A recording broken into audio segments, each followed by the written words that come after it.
A'udzubillahiminasyaitonirrojim. Bismillahirrahmanirrahim. Assalamualaikum warahmatullahi wabarakatuh. Baik lagi di channel Pak Direktur Rumah Sakit. Udah agak lama ya mungkin saya nggak buat konten, kurang lebih mungkin sudah lebih dari sebulan, mungkin 2 bulan. Ada beberapa hal karena kesibukan, karena ada tambahan kerjaan di luar kota, dan juga saat ini sedang menyelesaikan studi lanjut saya MBA, jadi saya ngambil S2 saya yang kedua. Untuk konten kali ini saya akan bahas masalah manajemen in uncertainty. Jadi bagaimana kita menghadapi ketika situasi atau kondisi itu tidak ada kepastian, terutama saya di bidang manajemen rumah sakit. Kita banyak menemukan hal-hal yang tidak akan pasti. Kita tahu pelayanan kesehatan seperti layanan medis, kedokteran, dan perawatan itu banyak ketidakpastian untuk hasilnya.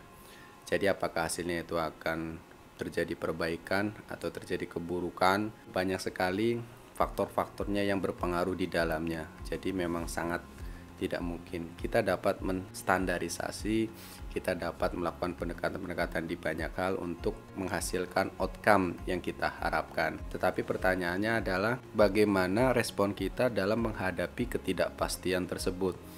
Kita tahu situasi itu akan menghasilkan kemungkinan apakah sesuai dengan ekspektasi kita, atau yang kedua tidak sesuai dengan ekspektasi kita, yang mungkin berkebalikan sekali dengan apa yang kita harapkan.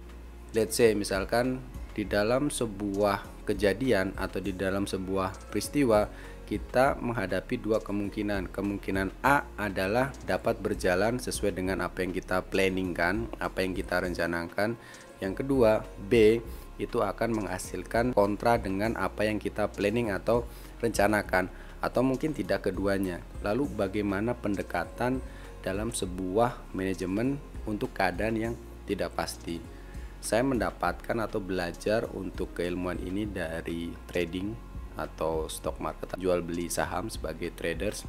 Ya, seperti kita ketahui di dalam trading itu tidak ada kepastian apakah harga itu akan naik atau turun. Walaupun kita bisa belajar polanya atau patternnya, kita bisa mempelajari pendekatannya dengan berbagai macam indicators, tetapi tetap saja kemungkinan itu tidak ada yang bisa menebak. Tahu-tahu market itu crash atau jatuh, tahu-tahu market itu malah lari meninggalkan kita, naik ke atas maksudnya.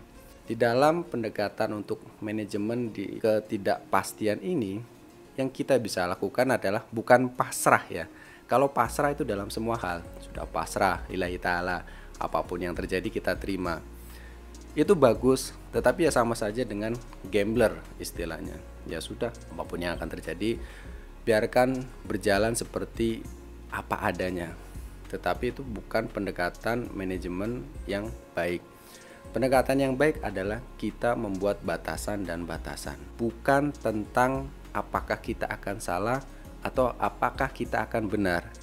Tetapi pertanyaannya adalah seberapa besar dampak kerugian ketika kita salah dan seberapa besar dampak keuntungan ketika kita benar.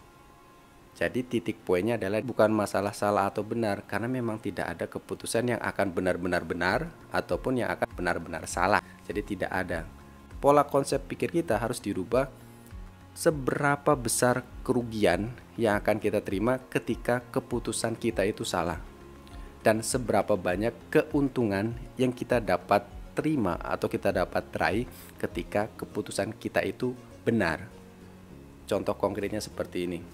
Ketika kita akan melakukan sesuatu usaha ya sudah, usaha nyontek orang atau bisnis, misalnya mau jualan bakso, kita pernah buat sekali, atau kita pernah muter-muter nyicipin, terus buat sekali, terus PD-nya oke, kita besok buka, sisanya udah pasrah aja. Itu sama saja dengan gambler.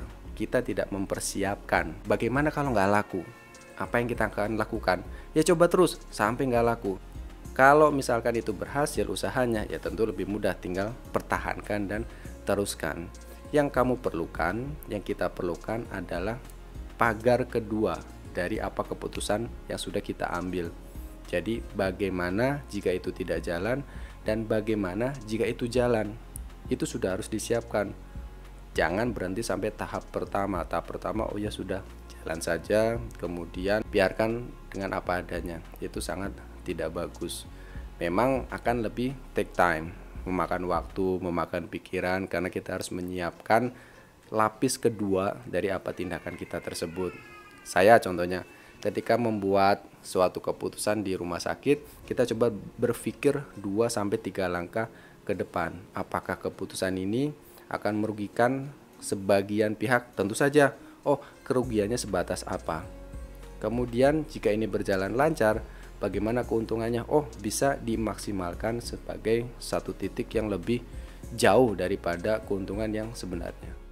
Jadi memang selain persiapan atau keputusan matang, kita juga perlu mengambil tindakan yang sudah 2-3 langkah ke depan. Terutama jika keputusan yang kita ambil itu salah, kita harus bagaimana, dan juga jika keputusan itu benar. Jadi jangan sampai stop saja sampai oh keputusan sudah dikeluarkan atau sudah diputuskan terus ya udah, terus bagaimana melihat responnya. Itu tidak baik ya, karena itu akan membuat kita terlambat merespon dari hasil respon keputusan kita itu sendiri. Itu akan membuat telat, sehingga yang dikhawatirkan ketika keputusan itu kita salah, efek defisitnya atau efek kerugiannya itu sudah melewati dari apa yang kita bisa tackle, apa yang kita bisa perbaiki. Itu sudah terlalu jauh. Karena keputusan yang salah ketika itu menjadi sebuah bola salju dalam bentuk kerugian atau kesalahan dari pengambilan keputusan tersebut, itu bisa berjalan sangat cepat. Ketika sadar semuanya sudah terlambat. Itu berkebalikan, jika keputusan kita itu benar, ya biarkan saja terus sampai titik tertentu. Tetapi tetap prepare-nya harus ada. Prepare-nya harus ada. Sampai batas mana keputusan benar ini akan berlaku, akan terus dapat menghasilkan efek positif. Karena mungkin pada suatu titik di atas sana akan kembali reversal atau kembali balik menjadi sebuah keputusan yang negatif. Entah karena sesuatu hal, entah lingkungan, entah teknologi, entah memang sudah tidak sesuai, sudah tidak visible dengan kondisi saat itu di masa depan. Jadi itu yang bisa kita lakukan. Ini adalah manajemen in uncertainty, atau bagaimana kita memanage dalam suatu kondisi yang tidak pasti, yang tidak bisa diramal, yang tidak bisa ditebak berdasarkan pattern atau ke belakangnya. Dengan menggunakan pendekatan ini, manajemen in uncertainty, sudah bisa mempersiapkan dalam suatu keadaan yang tidak pasti, insya Allah kita akan lebih tenang. Yang paling fundamental tadi, pasrah setelah kita sudah berikhtiar. Mungkin itu yang bisa saya sampaikan di konten kali ini. Terima kasih.